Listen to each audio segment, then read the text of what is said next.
अम्मी मुबारक हो, बेहतरीन खबर है। तुम इस तरह कैसे कमरे में दाखिल हो सकती हो? हमारे घर की छत हमारे ऊपर गिरने वाली है, हमारा खानदान हिल चुका है और तुम हंसती हुई आ रही हो। अम्मी मैं घर को बचाने के लिए खबर लाई हूँ जो सलीम से पता चली है। हमारे भाई को सैफगी पर शक हो चुका है। क्या मतलब ये बात अचानक कहाँ से निकल आई? सलीम ने कहा है भाई को लगता है कि सैफगी अभी भी अपने शौहर से राब्ते में है। अम्मी हमारी वो फूलों वाली चाल काम कर गई। आप वाकई में बहुत होशियार खातून हैं। नूरजहां और परवीन ने तो फिकरत का दिल मुझसे बिल्कुल बदसन कर दिया है। वो बहुत बदला बदला लग रहा था।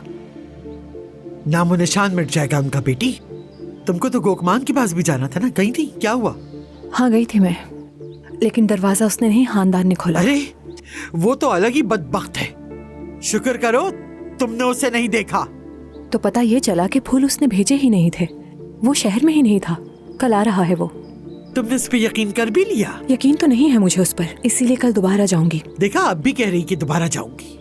यहाँ इसका घर बिखरने के दहाने पर है और इसे फिर भी जाने की ठान रखी है। खुदा का वास्ता है अम्मी, अगर अभी मैंने उससे इस बात का जवाब नहीं लिया ना, ये बात आगे जाकर और बड़ा मसला बन जाएगी हम लोगों के लिए। अभी आप लोगों का मसला सिर्फ और सिर्फ मेरा वहाँ जाना है, जबकि मेरा असल मसला कुछ और ही है अम्मी। और वो है वो नूरजहां और परवीन दोनों मिलकर मेरे शौहर का दिमाग खराब कर रही हैं। फिकरत बिल्कुल बदल गया है और ऊपर से ये याले का मसला। ये समझ में नहीं आ रहा कि कौन सा मसला हल करूं और कौन सा छोड़ दूं। हाँ, तो तुम्हारे शौहर का दिमाग इसी वजह से तो उलझा हुआ है। अगर वो इन्हें इनकी औकात में रखता तो अपना दिमाग उलझने ही ना देता। अम्मी खुदा का वास्ता है मुझे और मत उलझाएं।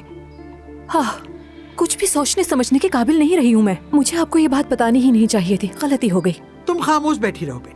और वो जो तुम्हारी सास है ना, जो पूरी की पूरी शैतान है, वो तुम्हारे शौहर को तुमसे दूर कर देगी और फिर हमें सबको इकट्ठा करेगी और दरवाजे के बाहर रख देगी। तब तुम समझ जाओगी कि क्या हालात है। एक बात बता दूं कि खामोश तमाशाई की तरह मैं अपनी शादी को बर्बाद होते हुए नहीं देखूंगी। और ये याले का मसला बहुत बड़ा बन चुका है मेरे लिए। फिकरत ने कहा तो है कि ये बात उसके लिए खत्म हो चुकी है, लेकिन जरूर उसे इस बात का कहीं ना कहीं बुरा लगा होगा। कैसे भूल सकता है वो? मुझे कुछ ऐसा सोचना होगा जिससे हालात बदल जाएं और सबका मुंह बंद हो जाए। ऐसा क्या सोचेंगी आपा? सोच तो बहुत कुछ रही हूँ मैं, सही वक्त आने पर बताऊंगी।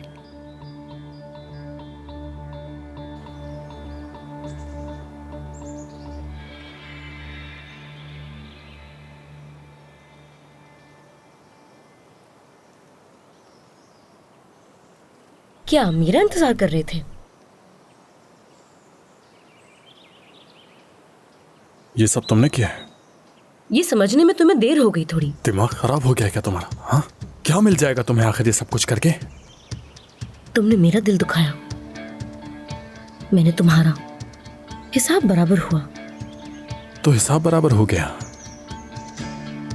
मगर तुम तो मुझे अच्छी तरह से जानती हो। तो क्या करोगे?